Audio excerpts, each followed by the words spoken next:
Brooke n'était pas une enfant comme les autres. À l'âge de 6 ans, elle possédait déjà cette aura de sérénité et d'indépendance que l'on ne trouve d'ordinaire que chez les âmes ayant déjà beaucoup vécu. Elle avait grandi dans un petit village pittoresque du Kent, en Angleterre, là où les collines verdoyantes semblent embrasser l'horizon et où le temps s'écoule au rythme des saisons, loin du tumulte des grandes métropoles. Sa maison était une ancienne bâtisse en pierre, recouverte de lierres grimpants, dont le jardin était le royaume absolu de la fillette. Pour Brooke, chaque plante, chaque insecte, chaque pierre avait une histoire à raconter. Elle passait ses journées à courir entre les pommiers, les genoux souvent écorchés par ses explorations audacieuses, ses boucles blondes s'emmêlant dans les branches basses. Elle était l'image même de la vie, de la force et de la joie pure. Sa mère, Clara, était l'encre de ce foyer. Femme douce et patiente, elle consacrait ses journées à entretenir la chaleur de leur demeure et à veiller sur Brooke. Mais le cœur de la petite fille battait aussi au rythme des marées, car son père, Arthur, était un marin au long cours. Il passait des mois entiers sur l'océan, bravant les tempêtes et découvrant des terres lointaines. Chaque départ était une déchirure, chaque retour une fête nationale pour la petite famille. Brooke attendait ses retours avec une impatience fébrile. Elle ne chérissait pas seulement son père, mais aussi les trésors qu'il rapportait dans ses malles de voyage.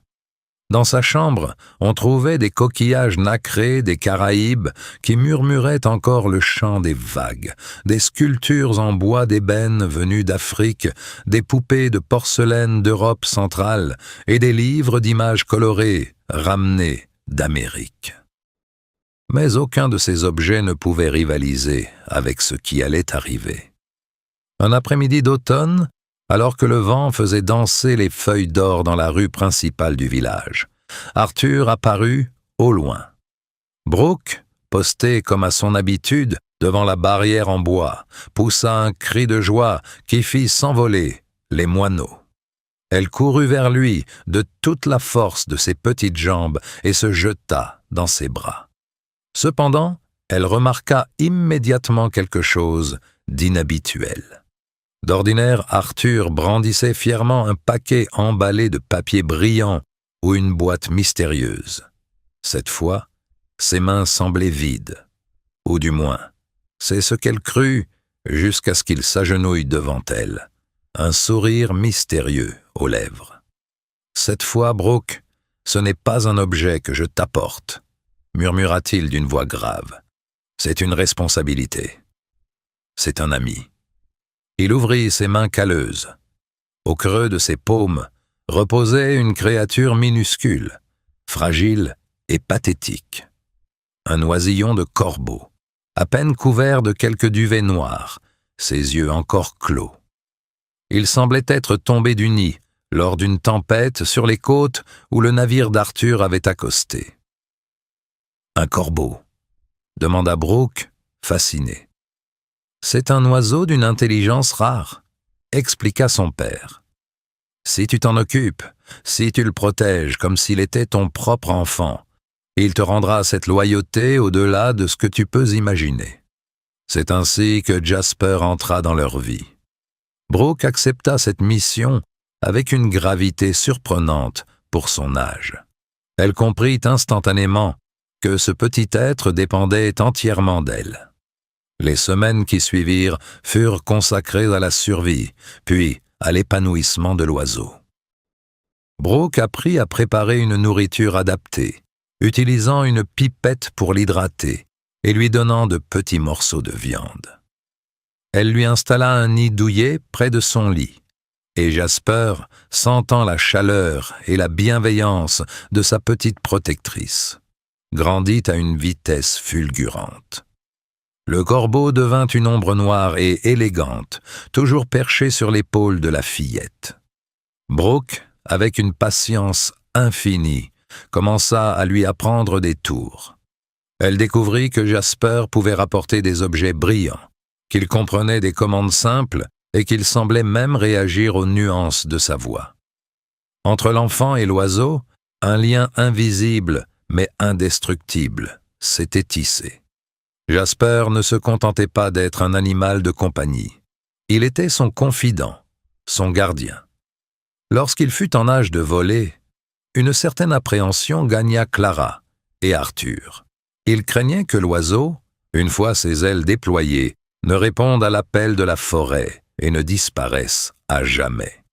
Mais Jasper, bien qu'il aimât planer dans l'azur, revenait toujours vers Brooke.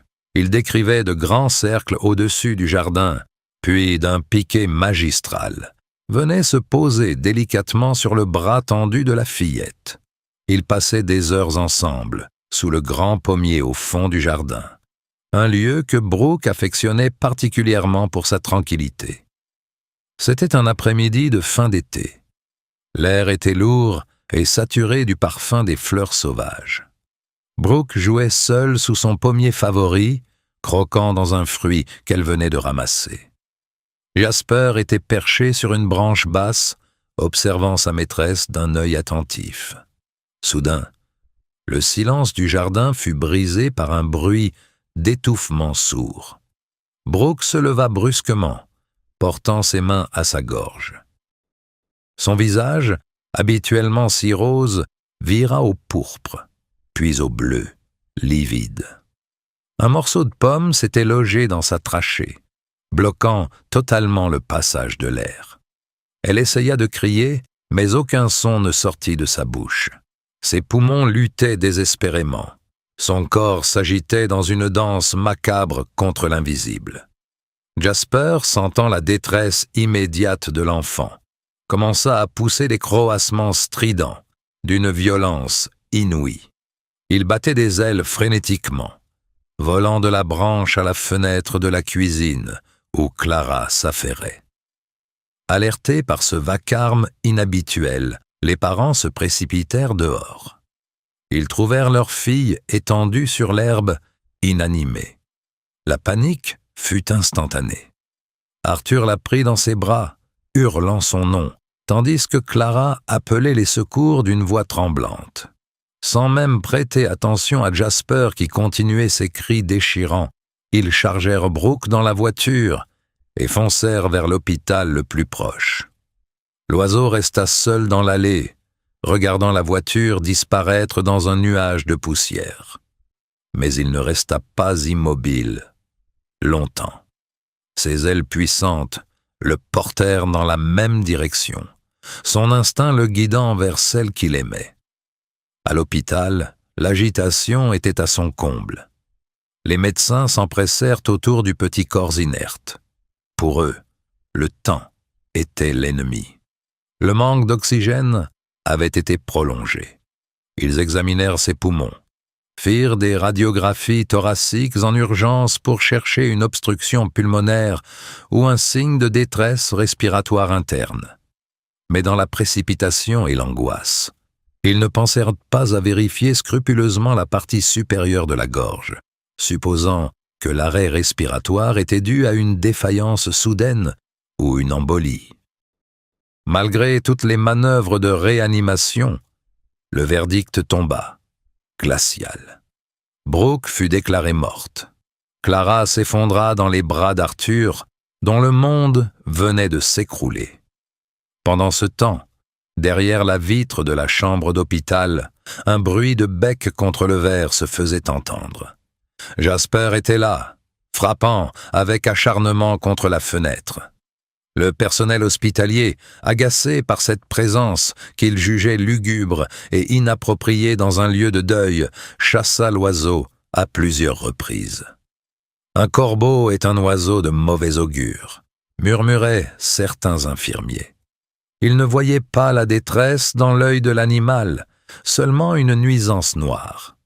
Le retour à la maison fut un calvaire. Jasper suivit la voiture, piquant parfois vers le pare-brise, émettant des sons étranges, presque comme s'il essayait de parler. Les parents, noyés dans leur chagrin, l'ignoraient, le repoussant parfois avec colère. Pour eux, L'oiseau n'était qu'un rappel douloureux de la joie perdue. Les jours précédant les funérailles furent une plongée dans les ténèbres. La petite maison, autrefois si joyeuse, était devenue un mausolée de silence. Le corps de Brooke, selon la tradition locale, fut préparé et déposé dans un cercueil blanc, laissé ouvert dans le salon pour que les proches puissent venir lui rendre un dernier hommage. Elle ressemblait à une poupée de porcelaine, fragile et d'une pâleur irréelle. Ses mains étaient croisées sur sa poitrine. Jasper, de son côté, ne quittait pas les abords de la maison. Il restait posté sur le rebord de la fenêtre, fixant le cercueil à travers la vitre. Parfois, il essayait de s'introduire dans la pièce, mais Clara fermait systématiquement les accès. Elle ne supportait pas de voir cet oiseau alors que sa fille ne respirait plus. Le matin des funérailles, le village entier se réunit dans le petit cimetière adjacent à l'église de Pierre. Le ciel était gris, comme s'il partageait la douleur de la famille. Le cercueil fut transporté jusqu'au lieu de l'inhumation, toujours ouvert pour les ultimes adieux. Les gens défilaient, déposant des fleurs, embrassant le front glacé de la petite fille. Jasper suivait le cortège de loin, volant d'arbre en arbre. Ses croassements n'étaient plus stridents. Ils étaient devenus sourds, presque des gémissements. Lorsque le cercueil fut déposé près de la fosse béante, le corbeau s'approcha. Alors que le prêtre s'apprêtait à prononcer les dernières paroles, un frisson parcourut l'assistance. Jasper descendit brusquement du grand chêne qui surplombait la scène et vint se poser directement sur le bord du cercueil. Un murmure d'indignation et d'horreur parcourut la foule. Arthur s'avança pour chasser l'oiseau. Mais Jasper ne bougea pas. Il regardait Brooke avec une intensité fascinante. Il commença à émettre un bourdonnement étrange, inclinant la tête à gauche, puis à droite, comme s'il interrogeait le corps. Puis, avant que quiconque puisse réagir, l'oiseau fit quelque chose d'impensable. Il sauta sur la poitrine de Brooke et commença à lui donner de petits coups de bec sur le visage. Puis, avec une précision chirurgicale, il se concentra sur sa bouche. « Partez, allez-vous-en » cria Clara, horrifiée par ce qu'elle considérait comme une profanation. Arthur brandit ses bras pour effrayer Jasper. Le corbeau s'envola de quelques mètres, battant des ailes avec fureur, mais il revint instantanément à la charge.